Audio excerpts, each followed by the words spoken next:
Cheap cuts of meat are usually cheaper than prime cuts because they take a little more effort to cook. But if it's cooked properly with a really good sauce, they can be absolutely delicious.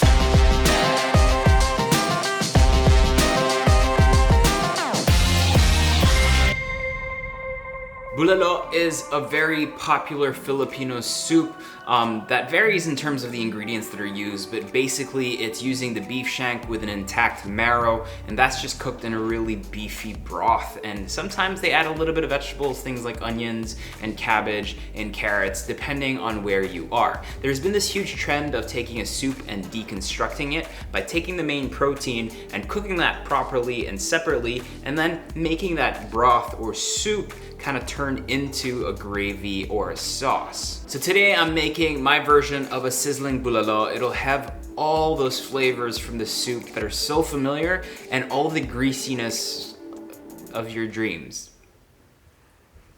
Start off with a beautiful beef shank. Season both sides with salt, sear it in some hot oil to give it some color. We really wanted to brown it already. Then place it in a pot of boiling water with some garlic, salt, and onions. This will simmer for about 3 hours covered. After which, let it come to room temperature, take the meat out, strain the broth, put both back in together in a Tupperware, and keep this in the fridge overnight. The next day, you'll have developed some great gelatin, congealed fat, and your meat will still be intact. You can separate the meat from the broth. Next, we're gonna need a really simple chili garlic oil to kind of help cook everything else. Start off with some olive oil and some butter. This is just gonna bring so much flavor to the dish and will make sure that the butter doesn't burn. Melt everything together before adding in some garlic. Now, we don't want to burn anything or get anything too crispy at this point.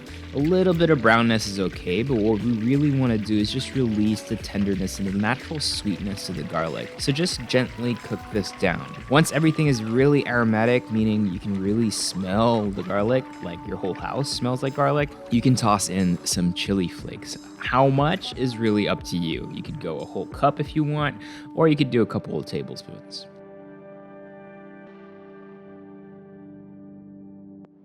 For our vegetables, we're gonna keep it very simple. Some long red peppers, a huge white onion, and a head of cabbage, which we're gonna slice.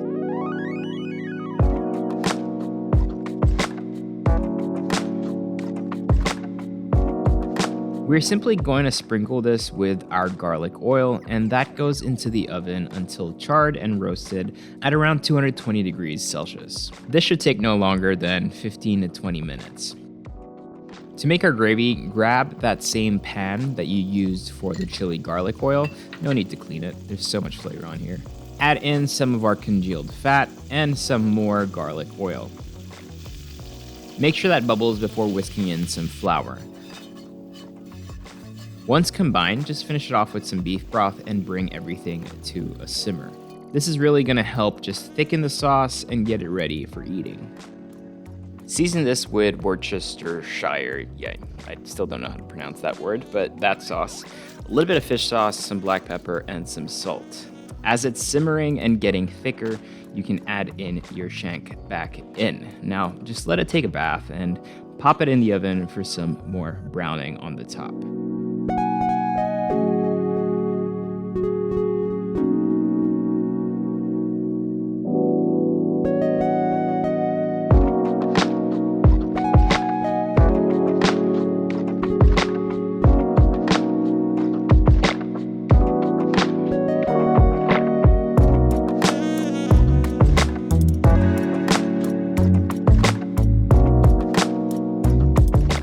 Put it together, just plate it with your roasted veggies, scallions, and some fresh herbs.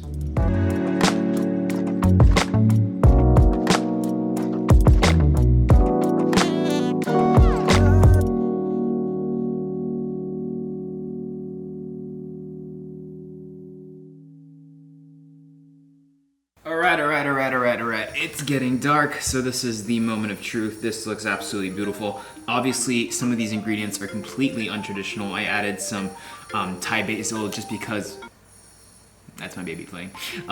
Just because I thought the freshness would go really well with the richness of the dish. And you kind of have all these charred flavors in terms of the Maillard reaction that we gave the shank before cooking all of this.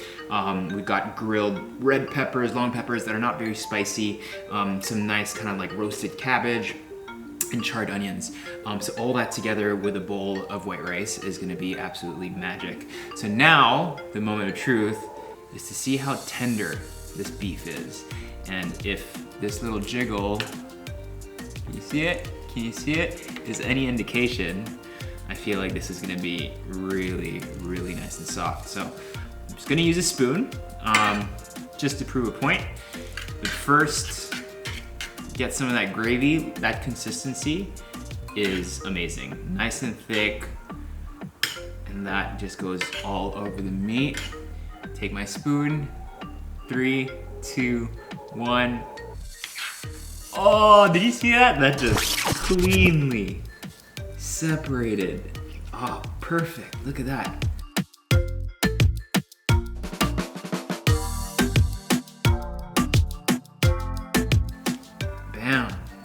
Now that is a bite of food. Can you see it over there? Bite of food.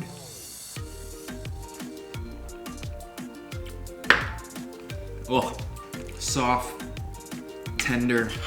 Oh, that's good. And obviously it's just gravy and beef, right? Amazing.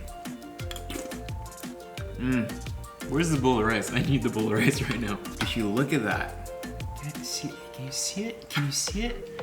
I think you can see it, like just how it just comes off. There, see? Look at that, it just comes off. Bone marrow, should we do it? Let's do it. Nice piece of bone marrow. There's more in there, but waiting for the focus. Where's the focus?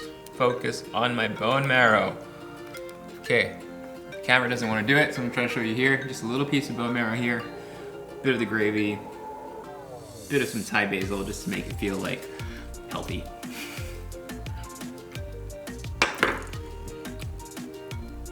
This dish is insane. You guys need to try this recipe. It's really simple to do. I think it kind of looks like rustic and elegant. So you can serve this for a dinner party and people will absolutely love it.